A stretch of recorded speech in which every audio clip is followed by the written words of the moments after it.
Kalau saya sederhana, kan di awal kita diskusi Abang dah. Faktor psikologi ini menyandra orang. Nah kita lihat anatominya atau lihat aspeknya yang sangat. Kenapa mereka tidak Ganjar Prabowo tidak menampilkan sisi keagamaan? Kita sederhanakan bahasa. Sisi nilai-nilai keagamaan, pesan keagamaan, sikap keagamaan. Ya karena tadi itu kalkulator. Karena di belakang pikiran mereka itu lagi menunggu informasi bukan datang dari langit, tapi informasi datang dari kalkulator. Bagaimana nih hitung-hitungan oligarki? Tentu itu juga cara Tuhan juga mengirim pesan kepada orang-orang yang baik di luar sana yang begitu banyak bahwa memang ini tidak masuk kriteria. Oleh sebab itu semakin mereka masuk ke ruang-ruang perdebatan publik lebih khusus di kampus, mereka akan telanjang terlihat bahwa memang mereka tidak pantas untuk jadi calon presiden maupun wakil presiden. Ini maaf saya harus katakan itu. Kita bisa memperdebatkan itu. Kalau saya mereka ini hanya melengkapi hadir sebagai pajangan di panggung demokrasi untuk sebenarnya menjadi pengantar saja kemenangan bagi Anies dan Caimin.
Desentralisasi di era Jokowi ini hampir membuat seluruh daerah tidak memiliki kewenangan dalam pengertian idealnya otonomi daerah.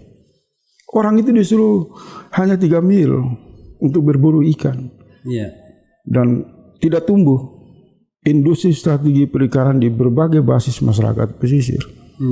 Sebenarnya Anies mengingatkan kita, buat apa ada periode yang sangat bersejarah pada era yang disebut perjanjian Juanda menyangkut maritim kita. Deklarasi Juanda. Tapi hari ini kita hidup dari sebuah proses reformasi yang menghasilkan desentralisasi, tapi hak-hak tata kelola potensi ikan dan laut sama sekali terabaikan. Jadi ini semua berjalan. Nah, kemudian ini saya ikuti dari rangkaian pidato atau visi atau apa yang disampaikan oleh Pak Anies. Kemudian saya merenung. Saya kan orangnya nggak tertarik ketika dia bicara komoditi dengan memberi contoh-contoh yang detail. Itu kan dalam rangka hanya untuk memperkuat argumentasi dari anatomi besarnya. Tapi saya lebih lihat anatomi ini. Perubahan ini menurut saya yang saya tangkap dari berbagai perbincangan Pak Anies lewat forum-forum penyampaian visi misi itu saya tangkap, mungkin saya salah. Kita ini perubahan harus mengembalikan kepada kesadaran arus besar sejarah pembentukan negara. Kedua, struktur negara di hari ini sudah terbelah menjadi 2, sentralistik dan desentralisasi. Dan desentralisasi pada hari ini hanya menjadi penonton terhadap pertunjukan kekuasaan sentralistik rejim Jokowi.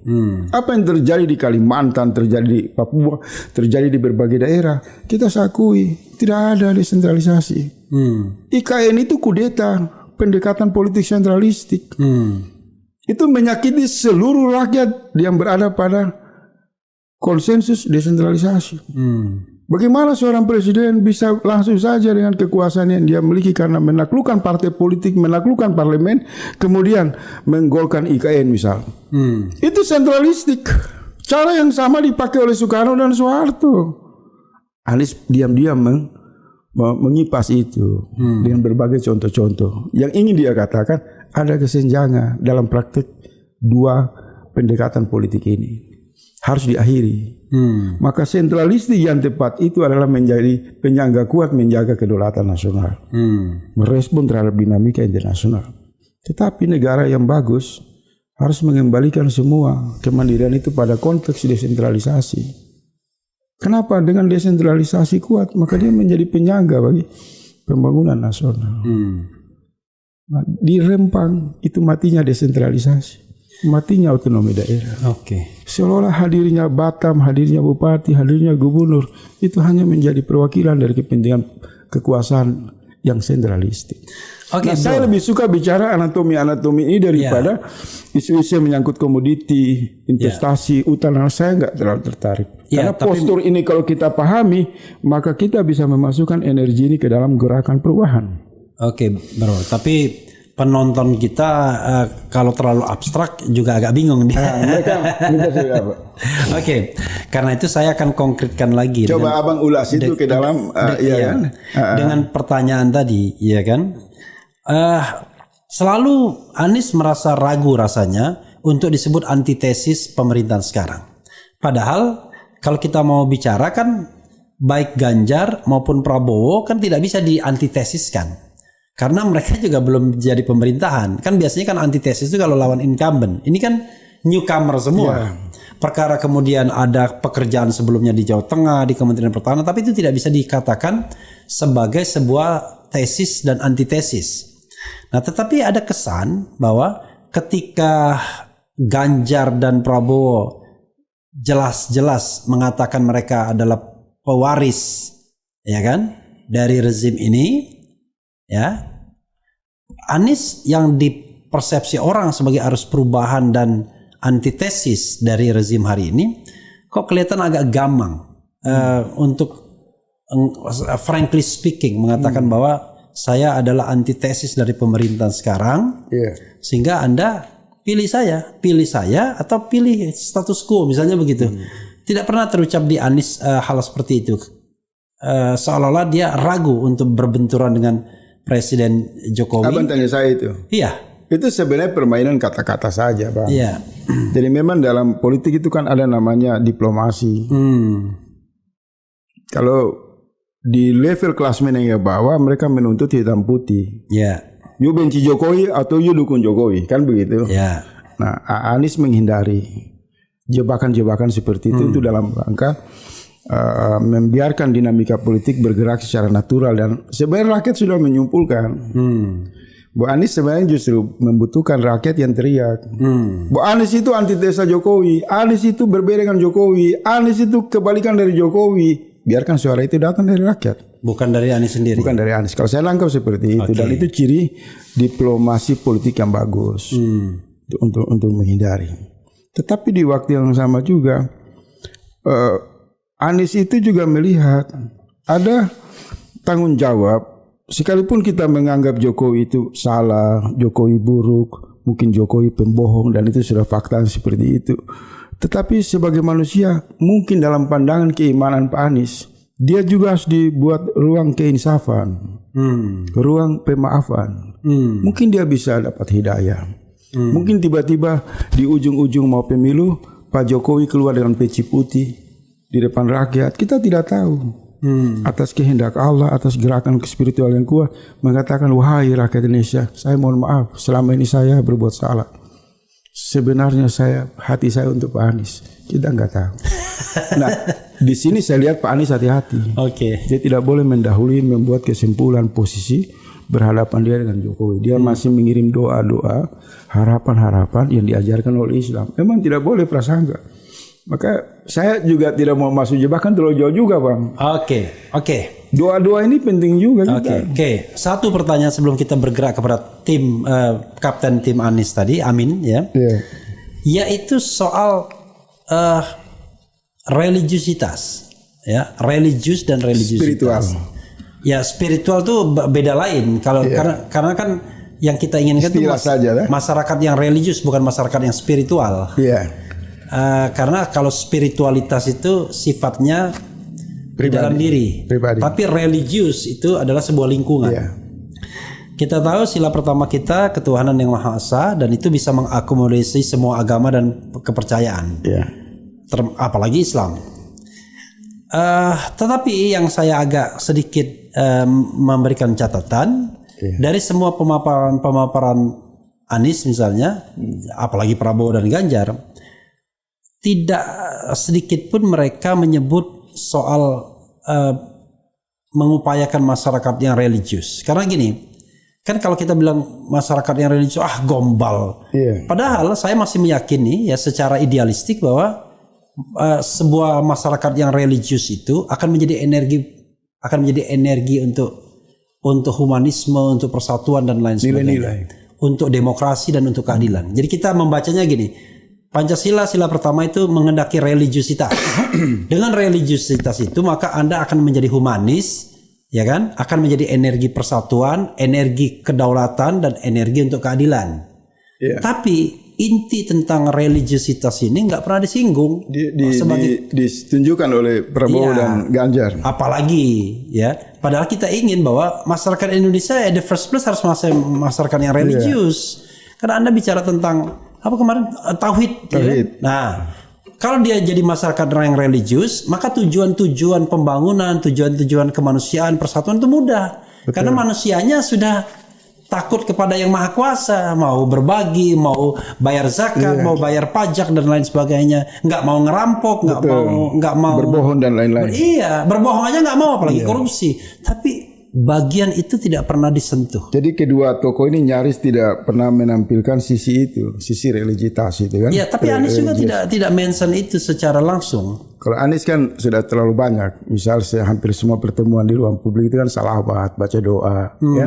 Jadi mungkin kalau di ruang mungkin verbalnya saja yang tidak terlihat. Kalau saya sederhana, kan di awal kita diskusi Abang dah.